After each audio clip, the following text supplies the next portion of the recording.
Hey everyone, welcome to this week's episode of Fish. We've got a very exciting one for you today. It is our Valentine's Day special. So yeah, we've collected together some of the sexiest, most romantic facts that we could possibly find for your listening pleasure, and we'll be getting to that over the course of this episode. However, before we get into that, I've just got a quick announcement, which is that we have a live show coming up in July at the Crossed Wires Festival podcast in Sheffield. So, the Crossed Wires Podcast Festival is fantastic. It debuted last year. It was co-created by our good buddy Alice Levine from My Dad Wrote a Porno, and they are back this year for round 2, and really excitingly, she has invited us to be part of it. So we will be there to record a live episode at the City Hall on the 6th of July at 2 p.m, and if you want to come along, you just need to head to nosuchthingsafish.com/live to get your tickets right now. It's going to be great fun. As I say, a live podcast recording with a bunch of silly extra bits thrown in as well. And if you get a chance, why not head over to the crossedwires.live website as well. That's the address. So many great shows are going to be there this year. It's so awesome that these podcast festivals are erupting around the UK. Do support them and do come see us. We'd love to see you there. All right. Well, let's get into this week's episode. It is our Valentine's Day special. Enjoy our sexy, sexy facts. On with the show.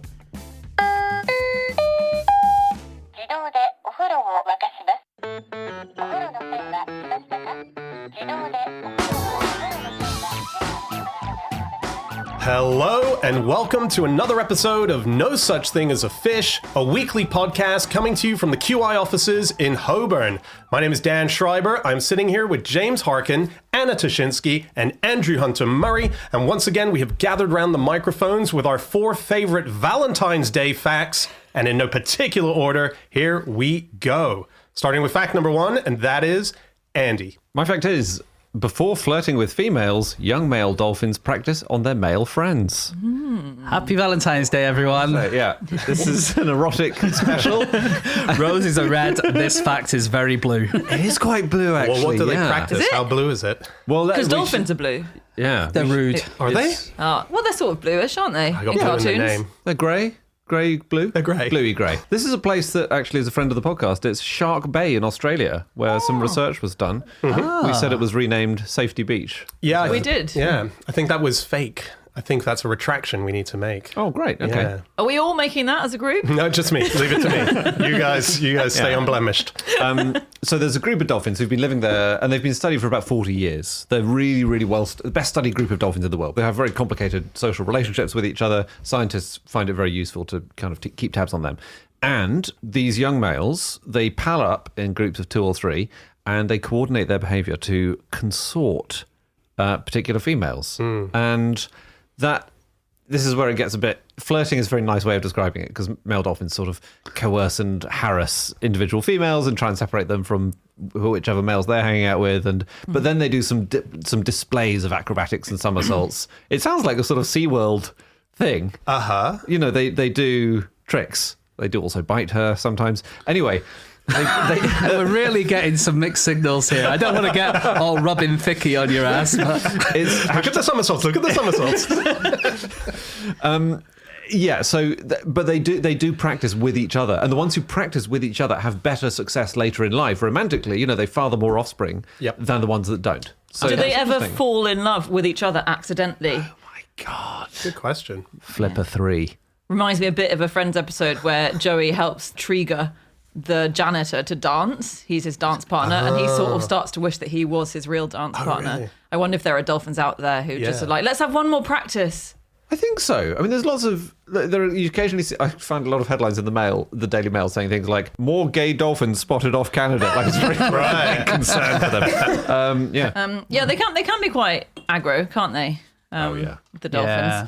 But it is sort of, their male bonds are sort of nice. It does seem like this study, I think, was the first to reveal that they have a buddy system, and they'll pick a best friend. Some of the males, not all of the males, they'll pick a best friend, and that'll be someone that they hang out with for their whole life. And sometimes you'll have the 2 male buddies who hang out together, and if they're separated for up to decades, I think it is, when they come back together, they're best friends still. Well, there's quite a few ways that dolphins can mate. There's a sort of T-section shape that they do. So the male dolphin goes sort of horizontal against the vertical of the female dolphin in order to have sex. There's a few other methods. One method that gets described for one of the dolphins is having this buddy, the wingman, come and at surface level sort of hold for buoyancy reasons. So they're sort of there just to prop them up to make sure the sex can happen, which a lot of NASA scientists are saying that might be the best way that humans will have sex in We're not taking dolphins up to Mars. We're not taking dolphins. We're just screwing like them. If sex is happening, there needs to be a third astronaut to come in and just hold everything together. Stop, Dave. Sex is happening. Come on in.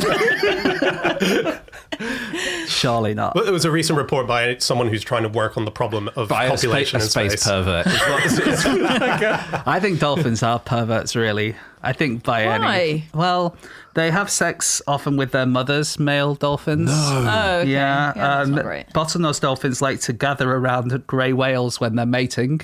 And no one really knows why, but they seem to just enjoy watching. Right. Well, you can't get porn underwater. Where else are you going to go? So their mum's nipples are up their butt. So when they breastfeed, it is.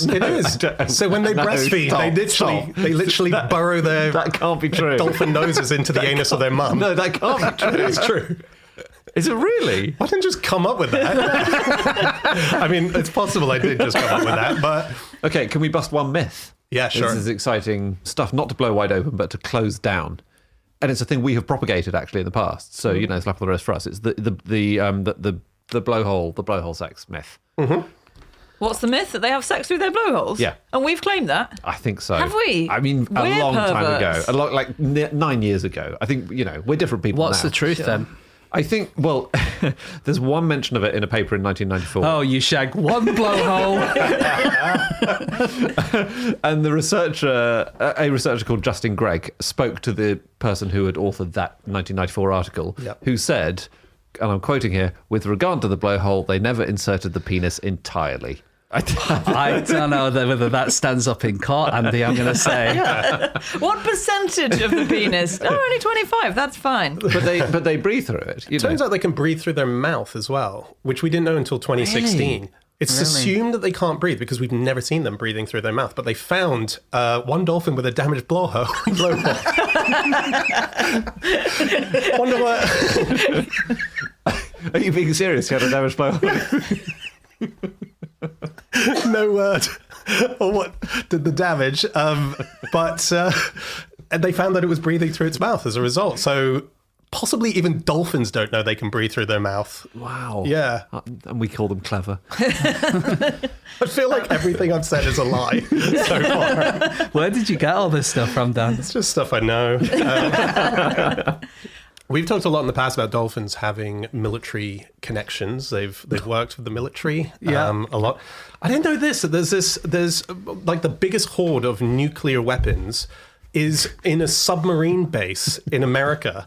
And it's protected by military dolphins. So anyone trying to get access to it has to face a dolphin. Isn't that amazing? And what happens is... Sometimes I think you have your own different Google than the rest of us. Well, the interesting thing is they can't... It's very hard to monitor an underwater base with nuclear weapons. So they need an animal that can just be there all the time to do it. So Where is this, sorry? Where? It's near Boston. The US. Yeah, you can't give away the exact location, I'm sure, Dan. Yeah, Seattle. It's 20 miles from Seattle. It's 5,000 miles from Boston. Well, it's the world's largest single location of arsenal of nuclear weapons. Wow. It's underwater. Certainly at the time of writing. It's underwater, right? And so they have these military dolphins, and they have this amazing thing where if someone's swimming to try and get access to this submarine base to steal a nuke, one man just swimming to get to it, the dolphins have a metal plate in their mouth that when they go up and rub up against the swimmer, they can attach like a handcuff, like a subtle handcuff going to your leg. What are you talking Honestly, about? this is what happens. It goes around the leg or the arm of the person, and then it deploys a buoy and floats them, like just goes whoop, and they just disappear up to the surface. Where they and get then arrested by a police dolphin at the top. The dolphins are purely underwater based, so that becomes a human problem when they arrive at the top. That's either extraordinary or what are you talking about? That's incredible. Yeah. Unbelievable. This was in 2010, so it's possible the dolphins have Oh, yeah. Moved on to poor places now. Well, they get seals as well, Navy seals, but like actual seals. Oh yeah, I feel like we have actually mentioned that before. We can't just laugh at everything Dan says. No. From now on, some of though. it's true. Yeah. You've got to start with something more believable, Dan, and then build up to this. Yeah. Well, we know that they do this kind of stuff. You know, Yeah. It's only Cold War superpowers, isn't it? It's only America and Russia that That we know of. Yeah. we know of that have trained dolphins. I thought Israel did. Oh yeah, they did. really? They did. Yeah. I'm sure other military powers have experimented with all that stuff. Yeah. You know porpoises that you mentioned? You know they're the reason that we call tortoises tortoises. No. Which I don't think we've mentioned before, but because porpoise, which Am I is basically being a pranked dolphin. here? This whole show. It does feel a bit like it, doesn't it? No, this is absolutely correct. Porpoise, etymologically, it means pig fish. So the por is like has the same root as Yeah. pork, and poisse is like poisson, poise, fish. Tortoises were always tortus. They ended just in US, probably coming from a word meaning twisted. But once we started having porpoises, people went, well, since we spell that like that, should we make it tortoises as well? Because it sounds similar. And we think that's the only theory we have for why suddenly, about 500 years ago, we started spelling tortoise like tortoise. Someone was writing a poem and they just got nothing after porpoise. That was the main economic activity 500 years ago, was the sonnet, unfortunately. And so it was really important. Yeah, Can we talk about dolphin vaginas of course. Yeah. quickly? go on. They have clitorises, and the clitorises are so accessible when they're having sex that we think they're probably used for pleasure. Okay. But the vagina is really, it's like, unlike most mammals where it's really just like a straight tube, with them it goes in all sorts of different directions and stuff like that. And you can tell what species a dolphin is by looking at its vagina. It's like a labyrinth, so they can decide whether or not they want to be impregnated. Sorry, do you mean it's like a maze? Because, of course, a labyrinth only has one route, doesn't it? So that Yes. wouldn't fool anyone.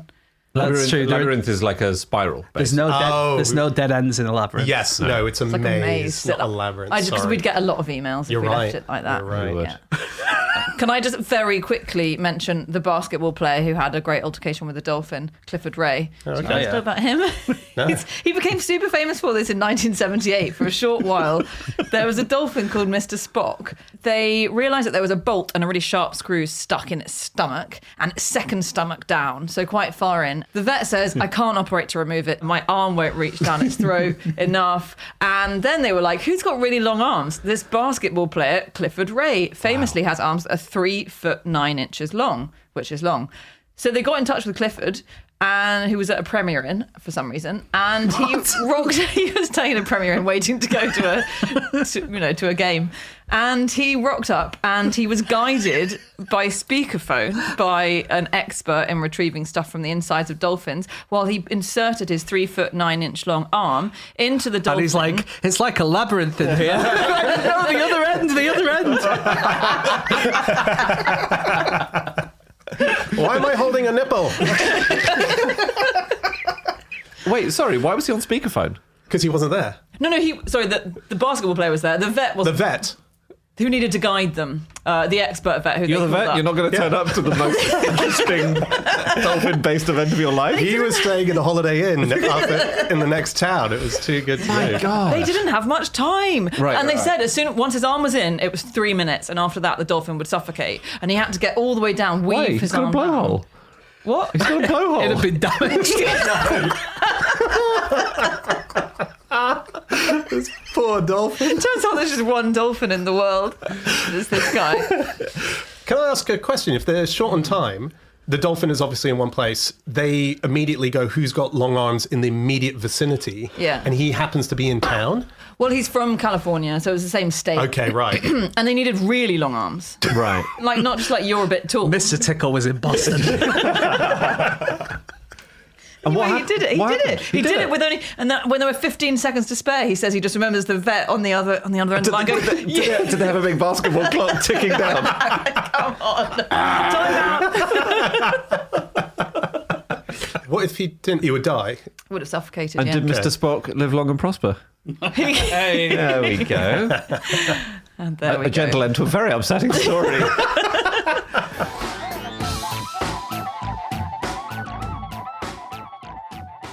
Stop the podcast! Stop the podcast. Hello, everybody. We just wanted to let you know that we are sponsored this week by ExpressVPN. That's right. ExpressVPN is a very important item for the movie lover and TV lover of the world. Let's say you got a Netflix account. You're probably watching a bunch of movies. There's about 6,000 options that you've got in your country, but you're talking to your friend over in Australia or America. How come they can get the latest Adam Sandler movie and you can't? It's because Netflix tends to hide a lot of their movies to be a geolocated thing to different countries. That's where ExpressVPN comes in. You can change the location of your computer to make it think it's in Australia and get access to all of these juicy movies and TV shows that you're missing out on. Juicy movies. What the analogy is, watching a thing like Netflix without using ExpressVPN is like paying for a gym membership but only using the treadmill, or only being allowed to use the treadmill. Now, I've never been a member of a gym, and I've never touched a treadmill, but I do understand that'd be frustrating if you wanted to have a go on the, I don't know, any other stuff in a gym. Strong analogy, well said, well presented, Thanks. Excellently researched. What we're trying to say is ExpressVPN is the thing that you need. It has so many other benefits as well, but that is a major one. It works on all your devices, phones, laptops, tablets, smart TVs. And if you want to give it a go, you can go to expressvpn.com/fish and you'll get an extra 4 months of ExpressVPN for free. That's right. Just go to expressvpn.com/fish and you will get an extra 4 months of juice for free. Okay, on with the podcast. On with the show.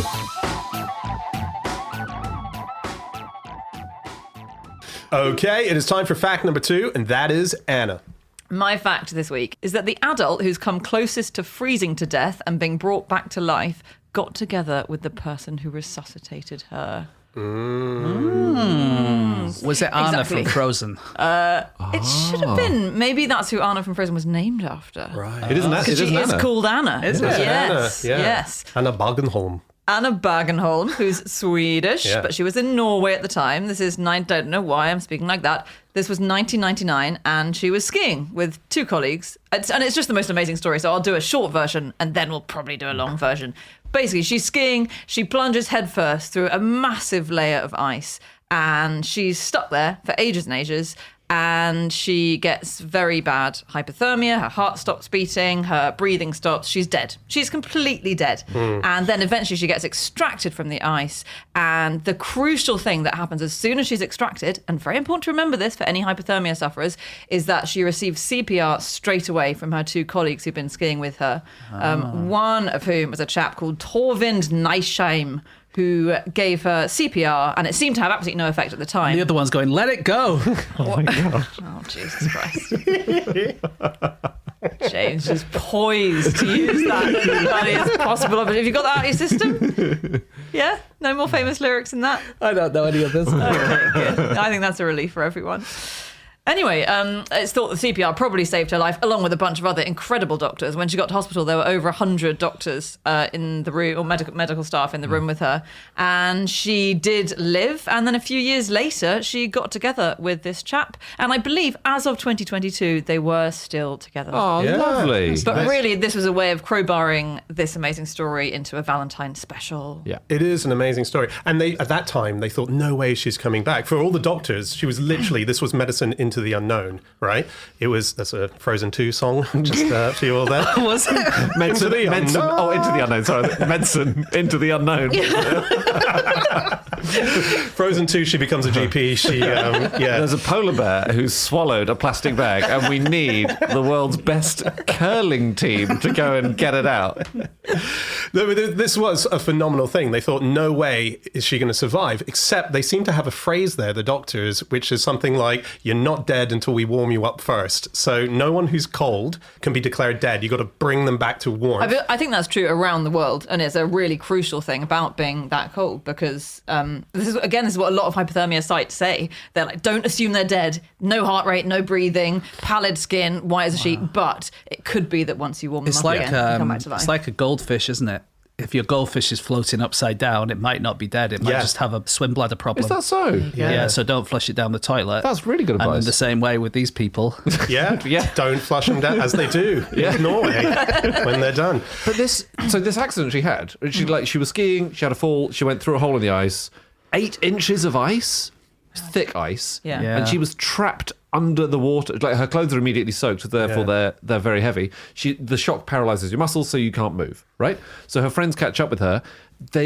And they can only see her feet and They can only see her can't feet. They cannot pull her out because just the position she's in. And also, just this is because she's in the water, she's submerged. It's a random air pocket that her face happens to be next to that allows for her to keep breathing. And It's stunning. So she's breathing for 7 minutes, but she's in the water for 40 minutes.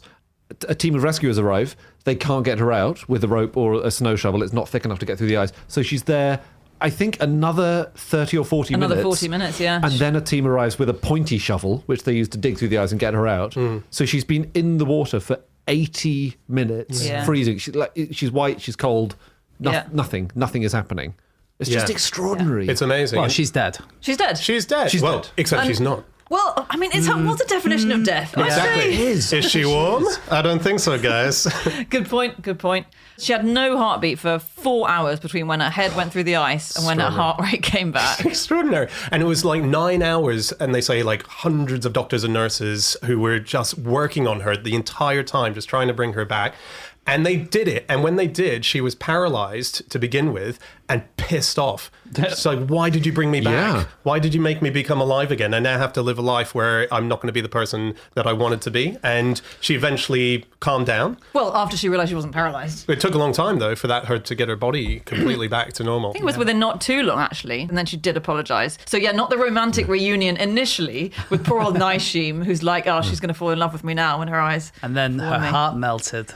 It's Valentine's Day. I love it. The thing I find nuts is she skied again. Absolute loon. She's really into downhill skiing. 6 years later, she skied again. Just extraordinary. Did she stay on piste from now on? I don't know. No, I think She she's into... just went to the cafe bit. I believe she's really into extreme skiing still. Really? Because people are insane. Can we say what she got down to? Yeah. So normally your core temperature is 37 degrees, right? If your core goes down below 35, you're officially in hypothermia. Mm-hmm. Her core temperature went down to 13.7 degrees Celsius. And then a bit later, there was a kid who went to 13, who's the coldest anyone has ever been. Yeah. And apparently this is more common to work in children.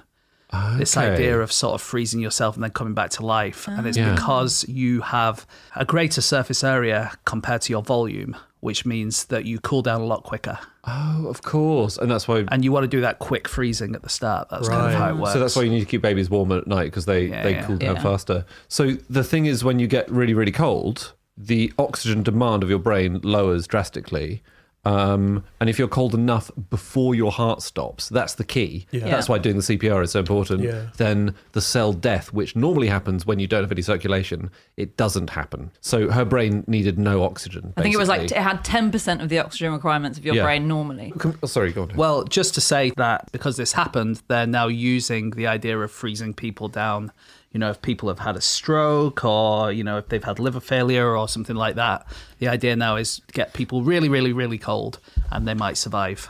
Yeah. Yes. And in fact, even though it's quite standard now, or it's done a lot, but we actually don't know why it works. And they think that actually it's not about the effects of your heart stopping, which deprives your brain of oxygen. It's actually about when your heart starts again. And I didn't know this, but if you have a heart attack or if your heart stops, one of the really common ways that you die is when your heart starts again. Oh. And it's this thing called reperfusion.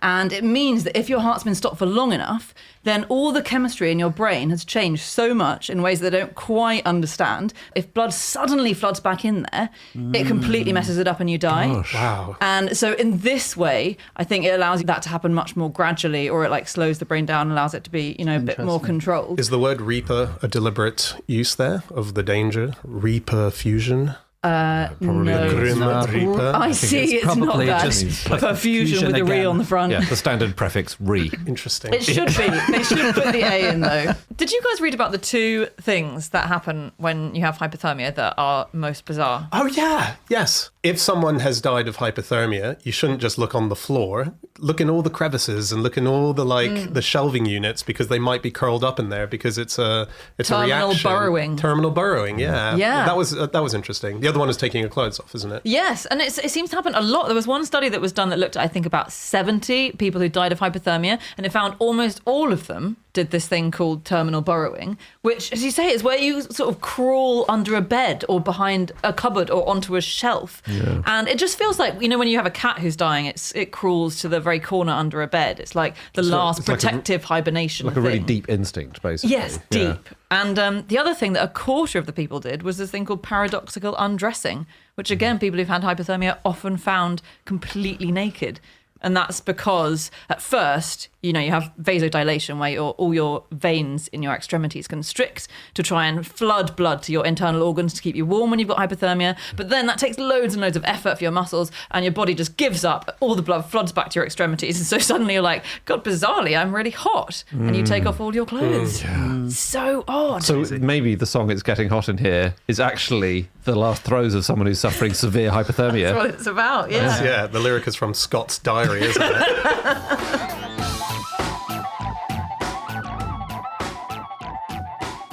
Okay, it is time for fact number 3, and that is James.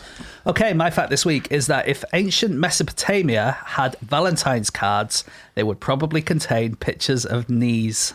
So we've had the flirting. We've now got together with Torvind, and now we're sending each other Valentine's cards. Now we're on our knees. We should have done it the other way around, shouldn't we? You don't send a Valentine's card once you've got together with someone. Anna, this is exactly what I said to these guys before we came on air. And I disagree, Anna. I think it's much more common. I think most Valentine's cards are bought by people joylessly on the 30th of February in a train station. You're right.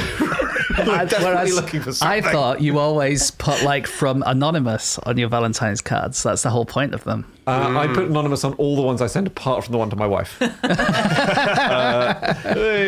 I explain the fact? Yeah. So this is a new study they looked at a load of cuneiform texts.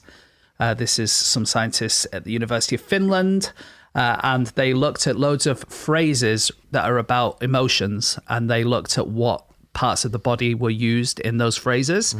And they found that happiness is mostly felt in the liver, for instance. Schadenfreude mostly in the lip. Amazing that Schadenfreude was on their list of what was really basic. It was like happy, sad, anger, Schadenfreude. Yeah, you're right, On the actually. lip. On the lip, yeah. You kind of curl your lip. And they found that love was in order in the knee, liver, heart, back, and male genitalia. Sounds about right. That's like that song, My Neck, My Back. It's like my knee, my liver. like head, shoulders, knees, and toes. Knee, liver, heart, and back, genitalia. I would struggle to pinpoint where my liver was. As in, if I wouldn't know where to say if I was feeling something in my liver. The reason that is a thing is that when you open up a body after someone's died, the liver is so big compared to everything else. You would naturally think that was a really important part of the body. Yeah, I'm just really I'm impressed that they had that knowledge of, as in, like, that knowledge was widespread, that was a phrase. Well, they didn't know where it was, I suppose, necessarily. If you're an ordinary guy, you just say, in the same way I'd say, my heart bleeds for you, and that would, I guess, show sympathy, and you'd say it's associated with the heart. You might say, oh, my liver erupts with rage. But it is true, the liver seems to have been the heart for hundreds and hundreds of years and loads of civilizations. And it was so important that they thought that gods imprinted their desires on livers. So, and this is in ancient Mesopotamia, but when you sacrifice a sheep, let's say, its liver would then be taken out, and they used to make clay liver models of the exact shape of the liver that sheep had inside it. Wow. And then they would analyze the models like you'd read a palm, and that would tell them the future, because they thought the god will have put their desire and the future onto the liver shape of this sheep. But how do you know you've got the right sheep? It just feels like a very inefficient system. I think God knows. I think maybe God changes the shape as it's being sacrificed. So God sees that you're sacrificing that sheep and then quickly molds the liver into that shape. Yeah. I'm not sure exactly their logic. No, we shouldn't try and understand. Where is Mesopotamia again? Is it Turkey? Iraq. Iraq. Okay. Yeah. Okay. And we're talking 2,500 BC-ish. Yeah. Long time ago. Yeah, it's a very long time ago. But this is... Start of civilization. It sort of is. It's our oldest writing, these cuneiform tablets. And so we keep finding out more and more about it because more are found. They've survived the test of time, these amazing clay tablets that are found in their hundreds and thousands in hordes whenever Because they're made of clay, right? Exactly, yeah. It was Not very like clever. Valentine's cards. No, exactly. For all we know, there were millions of those. Yeah. There was a huge trade back then. Because it was thought up until recently that 1,500 BC was when we started kissing. But actually... You mean the oldest depiction we found, or we Yeah. actually found a couple locked in? No, the oldest depiction of it. Okay. But actually, we now have records via cuneiform that show us that back then they were very romantic and they were kissing, and not just within marriage. They were also kissing as dates and socially and so on.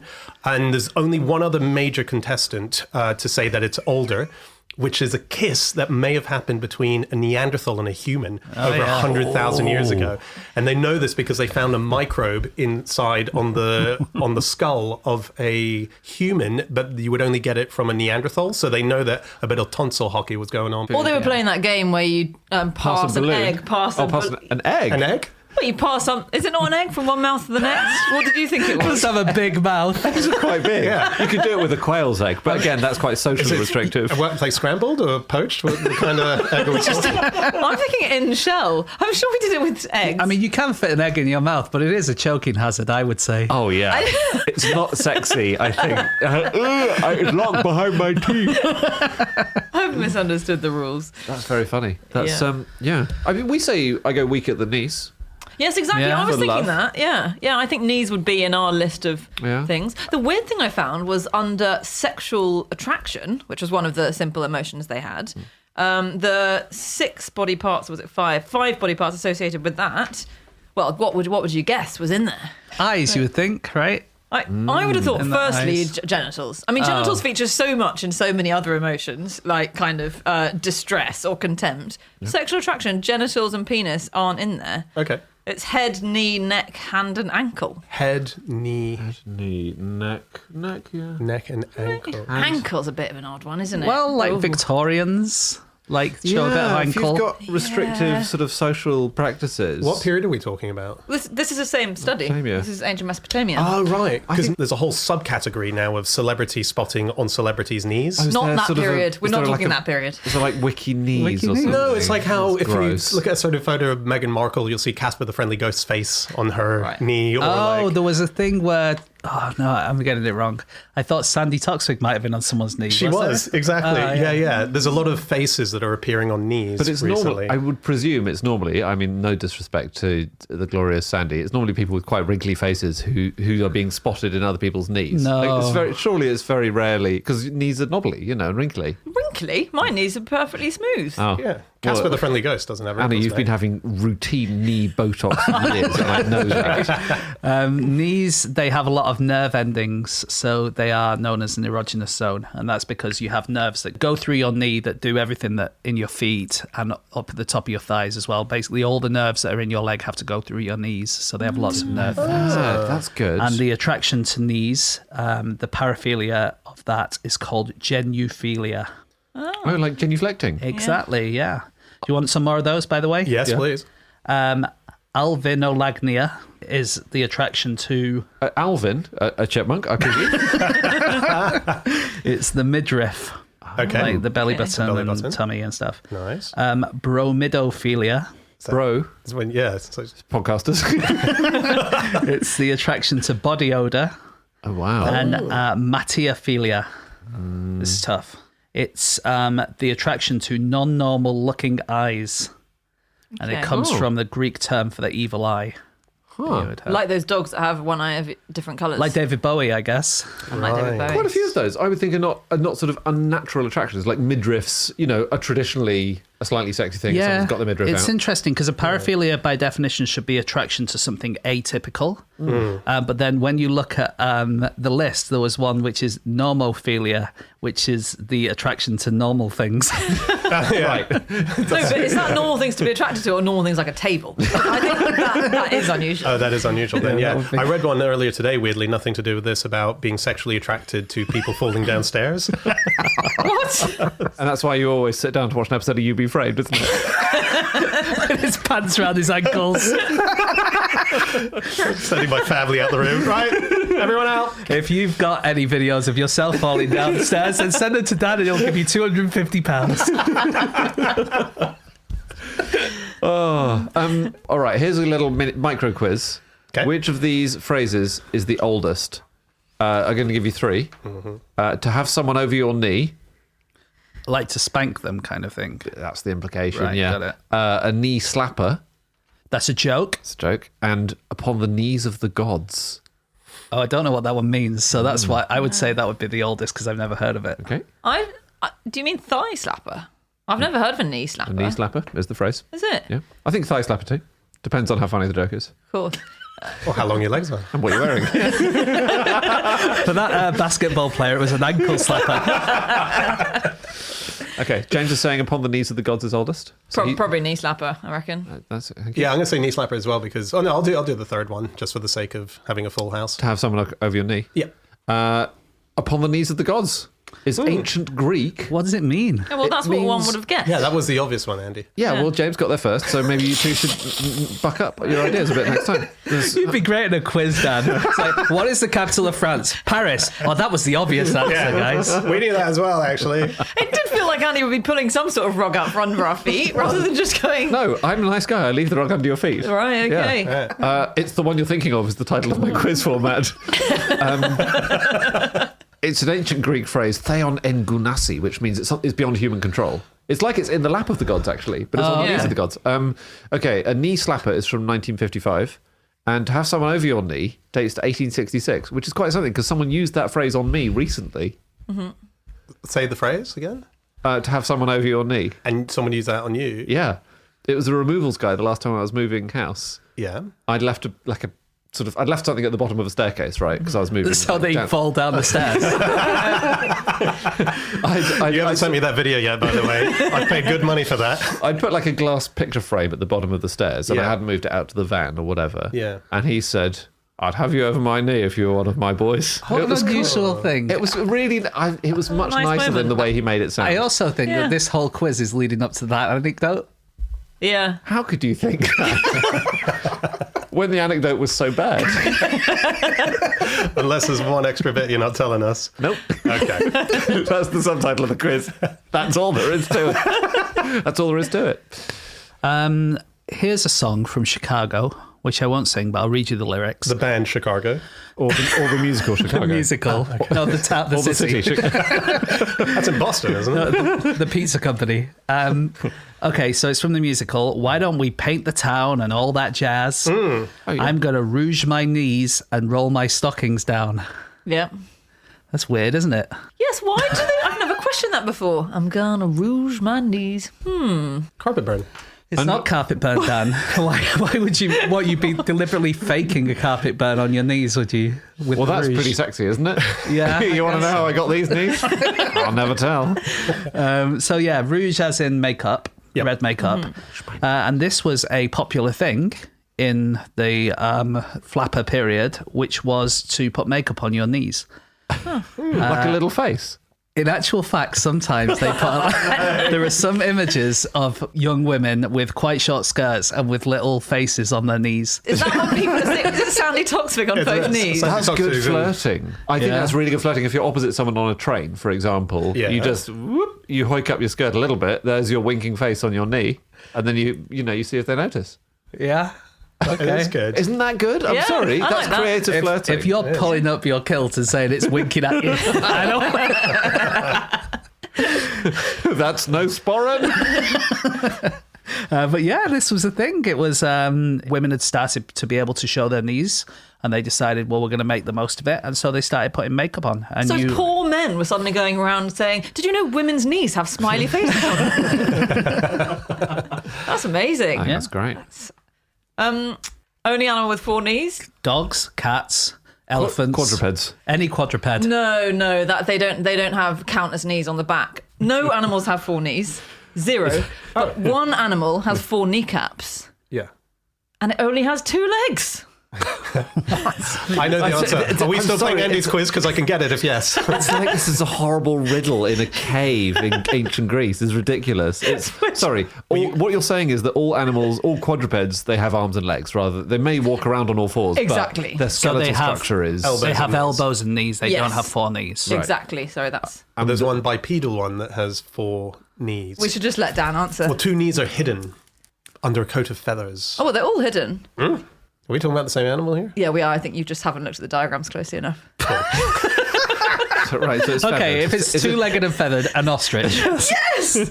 James, that's very good, actually. Well, it was either that or an emu or a cassowary. Fair Whose enough. quiz is better? Like mine, where it's to get me into a dull anecdote, or Anna's, where it's a mental shit show? I haven't worked out the format, but I think the kernel of an idea is there. This is really interesting. We only found out recently that ostriches have 4 kneecaps. Everything else has 2, and sort of 4 knees. So if you look at birds like ostriches, the thing that you might think is a knee, if you're an idiot, is actually the ankle, right? Because if you look at those birds, The knees are up inside. the knees are up inside the feathers. Yeah, They've got really long feet bones. exactly. It's like how horses, like the lower half of their leg is actually their middle toe. Precisely, all animals like that. But up there, under their feathers, they seem to have 2 sets of knees. We really don't know why. 2 sets of knees, 2 sets of kneecaps, and who knows why. But cassowaries and emus don't have any. The end. Dan, back me up on this. It's true. Yeah. It's a great quiz when the host says, back me up, Dan.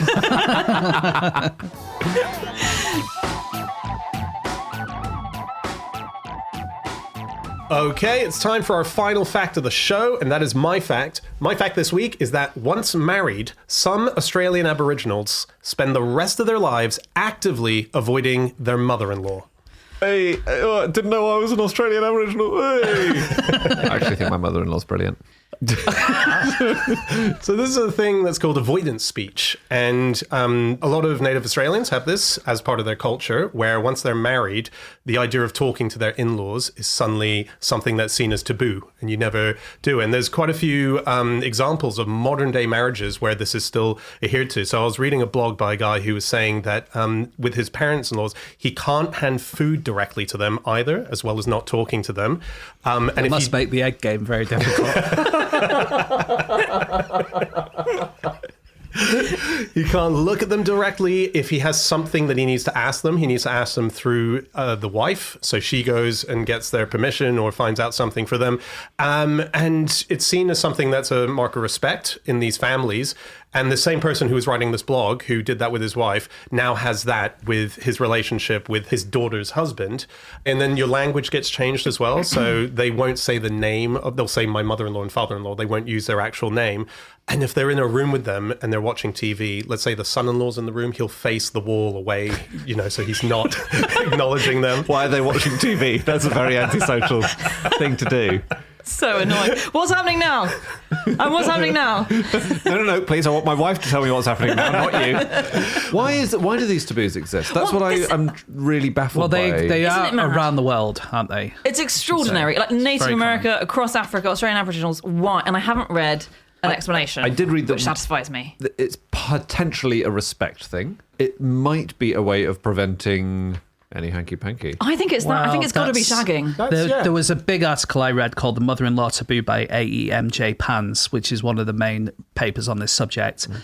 And he reckons that basically it's to indicate publicly that the son-in-law and the mother-in-law are not having sex with each other. But it makes me think they are. That's the weird thing. It's always, in the office, it's always the 2 people who are completely pretending they don't know each other exist, who turn out to have been having a torrid affair. Is it? That's exactly what I thought. And also, it will make you fancy them. Like, the more you're told you're not allowed to speak with someone or stick your tongue down their throat, the more you want to, don't you? Fruit. Yes. Also, why was that bad? Well, Why is it bad? Why is it bad? So the reason is that it happens more in matrilineal cultures. So, and it's This taboo. This taboo, it does happen, and that's true. And it tends to be that the women have very particular roles that they have, And the idea is that your mother-in-law is not taking over the job of what your wife is supposed to do. I see. So there might be lots of different things that a wife is supposed to do in this culture, one of which is sleeping with the husband. But they're trying to show that this definitely isn't happening and that the generation has moved on to the next generation. Yeah. That's Got the it. idea. And I suppose that's the other woman that you would see most often. So if you were going to shag anyone else, it would probably be your wife's mum.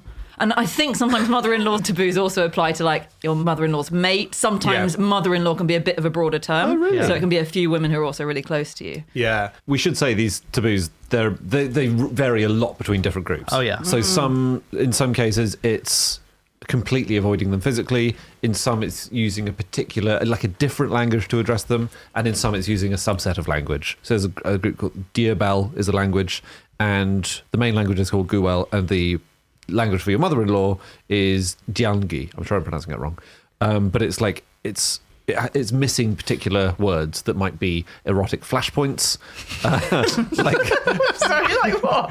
Oh, loads. I mean, loads. Erotic flashpoints. Like ankle. I mean, there are loads, Anna. Pubic hair, sweaty smell. You know, you don't want to mention yeah. that in case things just pop off suddenly. Yeah. So, yeah. So you're saying you don't say those words in front of your mother-in-law either, sort of thing. I'd have to have a really good reason to talk about pubic hair in front of my mother-in-law. Well, exactly. I think Yeah. anyone would. But that's the thing. It's not mad to have a taboo against sleeping with your mother-in-law. I read one thing. This is by a US historian called Hampton Sides. And the reason I'm saying it's by him is because I don't believe it. But he wrote that in the Navajo people, husbands are not allowed to look at their mother-in-laws. And it's so important that the mother-in-laws would wear little bells on their clothes I read that. so that he could hear them coming. I just can't believe it's true. But he's a proper historian. I think so. that's true. I think Like he's I a think bird it's and like they're the first- cat. Yeah, exactly. I think there was a first-hand account, and it's similar to the Korowai people in West Papua who shout when they're going around corners for exactly the same reason. The mother-in-law, son-in-law taboo. They'll shout to make clear if the son-in-law's there, go away. And also, if the son-in-law's friends see the mum coming, they'll run and find the son and say, "She's coming, she's coming." That's interesting. That's like working in a restaurant. Whenever you go around the corner, you go, corner! Oh, so that nice. people coming in the other direction don't hit you and you drop all the food. Is that when you're going in and out of the kitchen as well? You shout something like that? At any time when you're going in a blind corner. Well, and like, did your grandparents always used to honk the horn going around any corner driving? No. Didn't they? It was so embarrassing. Oh my God, that time we went to that labyrinth, it was a nightmare. I used to hate it so much. Every corner Gamma honked her horn. It was just awful. Really? Yeah, it was true. It was so mortifying. So funny. Sometimes I think you have to concentrate really hard to keep these taboos going. So there's one in a similar mother-in-law, son-in-law taboo in southwestern Ethiopia, and it's a practice called balisha, and it's basically that married women can't speak the name of their husband's mother or father, but they also can't speak any word beginning with the same syllable as their husband or father's name. So So if my mother-in-law was called Pat, I couldn't say, what's the word beginning with Pat? pat the dog. You can Right. You can ask I'd have to pat the say, dog. can you stroke the dog instead? What was the name of that Exactly. World War II general from America? Eisenhower. What's the name of that postman? That's interesting. Yeah. You'd have to concentrate so much. Yeah. No, but apparently in those cultures where that's the case, you're taught another language so that if you're in that situation, not only will you be able to know what to do, but you will say words that everyone else will know as well. And as a some of them result. you do have another language, yeah. And then Yeah. in some they're just like, come up with another word. Say stroke, which isn't the same as patting. So, you know. Postman stroke. Incest taboos. Oh, yeah.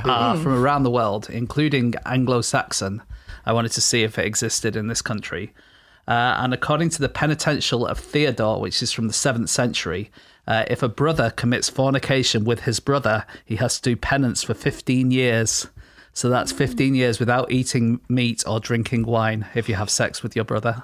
Okay. Blimey. It's a lot, That's a isn't it? lot. That's a lot. Not worth it. It's not worth it, would you say? Well, there was a thing in Old England, the Swaistor Sunu, which is where that's your sister's son, right? So So it's a nephew. yeah, exactly. But it's specifically with your sister's son, because your sister's son, your nephew, is definitely related to you by blood.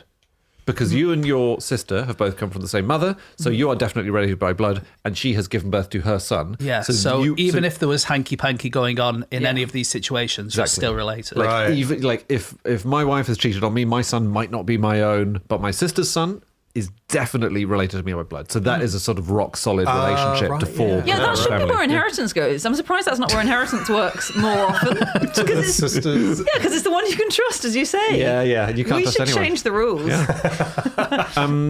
Mothers-in-law? Yeah. Sure. I just found some famous mothers-in-law. Okay. Would you remember last time we talked about L. Frank Baum's We did. mother-in-law, Yeah. Matilda Gage? Yeah. So I thought I'd try and find any more notable mothers-in-law. Yeah. The mother-in-law of the Marquis de Sade Oh, yeah. was really annoyed with him. Oh, is she? Yeah. Well, a lot of people were. Yeah, he ran off to Italy with his wife's younger sister. Yeah. So she was furious about that. Also, she's still her mother. She's the same mother-in-law. Even You if he- don't need to Why- explain that, Andy. I think I that's... think you do. Why is that? You'd be flattered. It's like you don't fancy one of my daughters, you fancy both of them. Yeah. Well, she got him arrested. She helped the authorities hunt him down. And he spent most of the rest of his life in prison or in an asylum. But he had also been committing horrible crimes. Yeah. Jumping back to the L. Frank Baum very quickly, the Tin Man in the movie, he had a son. Do you know who his mother-in-law was? The Tin So Man's wife. the actor who plays the Tin Man Oh, right. Yeah. Sorry. has a son. Who's his mother-in-law in real life? Well, will it be his wife? His wife's mum. So he got married to someone who had a notable mother who became his mother-in-law. Dan's quiz feels like the least good of all. This is not guessable. It's got the best reveal. It was Judy Garland. Because Dorothy That's cool. had a daughter, Liza Minnelli. Liza Minnelli married the Tin Man's Did son. not know that. That's cool. Yeah, That is cool. there you go. That is quite a good quiz where the Yes. questions are completely stupid and all over the place, but the answers are absolutely amazing. Yeah. Isn't that what QI is?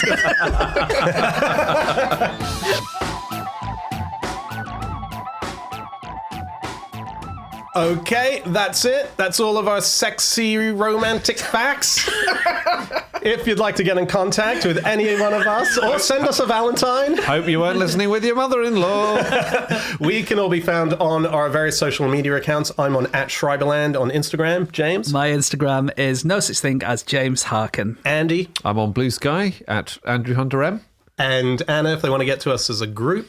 You can email podcast@qi.com or tweet @nosuchthing or Instagram @nosuchthingasafish. That's right. Yep. Or you can go to our website, nosuchthingasafish.com. All of the previous episodes are up there. There's bits of merchandise that you can check out as well. And there is Club Fish, which is our secret club where we put up a lot of bonus episodes and so on. It's really fun. Join today if you haven't. Otherwise, just come back next week. We'll be back with another episode and we'll see you then. Goodbye.